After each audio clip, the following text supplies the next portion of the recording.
Mirë se vini në kanalin ton, mos harroni të bëni subscribe dhe të klikoni si përzieles për të marrë njoftimet më të reja. Faleminderit! Nuk duhet të konsumoni shalqin nëse vuani nga këto probleme shëndetësore. Shalqiri është padyshim fruti i verës dhe është në krye të preferencave të shumicës së njerëzve. Megjithatë, kur blini shalqi, është e rëndësishme që t'i kushtoni vëmendje disa elementeve për të siguruar që fruti që konsumoni është në gjendjen më të mirë të mundshme dhe i sigurt për shëndetin. Ashtu si shumë ushqime dhe shalqiri mundet të përbëjë rrezik për helmim. Ekziston një truk i thjeshtë për të përcaktuar nëse një shalqi ka një përmbajtje të lartë nitratesh dhe është potencialisht i rrezikshëm për konsum. Priteni një copë shalqi dhe vendoseni në një gotë me ujë në temperaturë ambienti. Lëreni për rreth 10 minuta. Nëse uji merr ngjyrosë, atëherë ka gjasa që shalqiri përmban nitrate në nivele të larta. Nëse uji mbetet i kthjellët ose nëse copa noton dhe nuk fundoset, shalqiri është i sigurt për konsum. Gjithashtu, nëse gjatë prerjes së shalqirit vini re që ai fillon të bëjë shkum, kjo mundet të jetë një shenjë paralajmëruese për helmim ushqimor nëse konsumohet. Shalqiri shihet shpesh si një pjesë më të mirë të verës, por sa shumë shalqi është i tepërt, ne do të hedhim një vështrim se çfarë ndodh nëse ju e teproni aksidentalisht. Nëse e doni shalqirin dhe e prisni me padurim sezonin e verës çdo vit, në mënyrë që të kënaqeni, nuk jeni vetëm.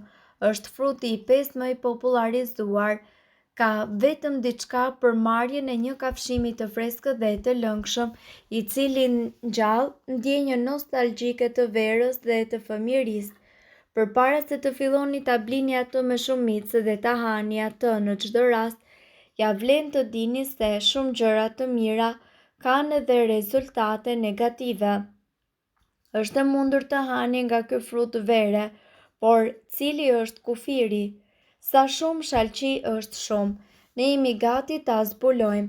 Ndërkaq, shalqiri është një mënyrë mjaft e shëndetshme për të mpostur nxehtësinë. Mund edhe ta teproni, veçanërisht për shkak të përmbajtjes së lartë të sheqerit, megjithëse ka rreziqe të tjera. Sipas udhëzimeve dietike, është më mirë që të kufizoni konsumin tuaj në 2 tasa shalqi, eventualisht me 300 gram, nëse ky është i vetmi frut që do të konsumoni në çdo ditë të caktuar. Kjo më pas do t'ju lejojë ju që të përfitoni nga përfitimet ushqyese që mundet të ofrojë shalqiri. Siç u përmend, çdo gjë më shumë se 300 gram është pikërisht shumë. Sa më shumë që ju të hani, aq më shumë të ngjarë ka që të përjetoni rreziqet e lidhura. Shalqiri gjithashtu është një frut me indeks të lartë glicemik, që do të thotë se mundet që të rrisë edhe nivelet e sheqerit në gjak më shpejt se sa frutat e tjera. Njerëzit me dieta me indeks të lartë glicemik janë në një rrezik më të lartë të problemeve kardiovaskulare dhe diabetit të tipit 2. Ngrënia e tepërt e shalqirit mundet gjithashtu që të shkaktojë probleme me stomakun dhe tretjen si fryrje, gazra dhe diarre. Mirëpo, përveç këtyre anëve anësore, duhet të dini se shalqiri ofron veti shumë të fuqishme shëndetësore për ju dhe trupin tuaj, vetëm se duhet i përmbajni sasisë të rekomanduar. Shalqini gjithashtu është një nga frutat më të lëngshme dhe më të shëndetshme për organizmin. Ai është jashtëzakonisht i pasur me vitamina, minerale dhe gjithashtu me fibër. Përfitimet që njeriu merr nga shalqini janë të mëdha dhe ne këtu do t'ju njohim me vlerat më të mëdha të tij. Ndaj ju duhet të siguroni që ai të mos mungojë kurrë në tryezën tuaj. Mundet që ta përfshini atë në sallata të ndryshme, të gjelbra dhe të shoqëruar me djathë sipas dëshirës. Shëndeti i zemrës.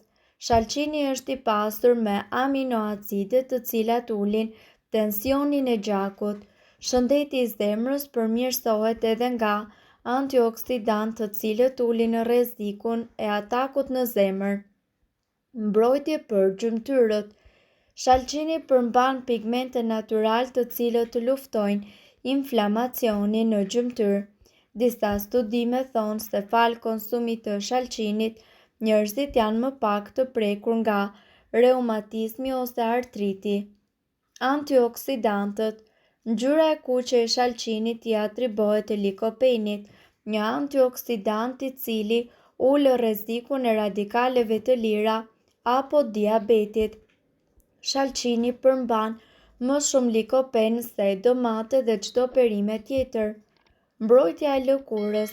Ngrënia e shalcinit shërben gjithashtu si një mburojë për lëkurën. Antioksidanti likopen ndihmon organizmin edhe ndaj djegjeve nga dielli. Shëndeti i syve. Një racion me shalcin plotëson 30% të nevojës ditore të vitaminës A, e cila është thelbësore për shëndetin e syve. Hidratim. Sipas të dhënave, 92% e përmbajtjes së shalcinit është ujë, ndaj ky frut është ideal për hidratimin e organizmit. Mungesa e lëngjeve dhe ujit në organizëm nga ana tjetër e drobit atë. Zbutja e lëkurës. Shalcini përmban vitamina A, B6 dhe C, të cilat ndihmojnë në mbajtjen e lëkurës tuaj sa më të butë dhe të lëmuar. Shalcinin ju mundet që ta shfrytëzoni dhe si një maskë lëkure, duke e përzier lëngun e tij me kos. Mbajini për 10 minuta dhe më pas shpërlajini. Më shumë energji. Uji, antioksidantë dhe aminoacide tek shalcini e bëjnë atë që të jetë ideal për njerëzit të cilët kryejnë aktivitete fizike intensive. Shalcini gjithashtu përmban edhe shumë kalium, një mineral i cili ushqen muskuj dhe garanton më shumë energji.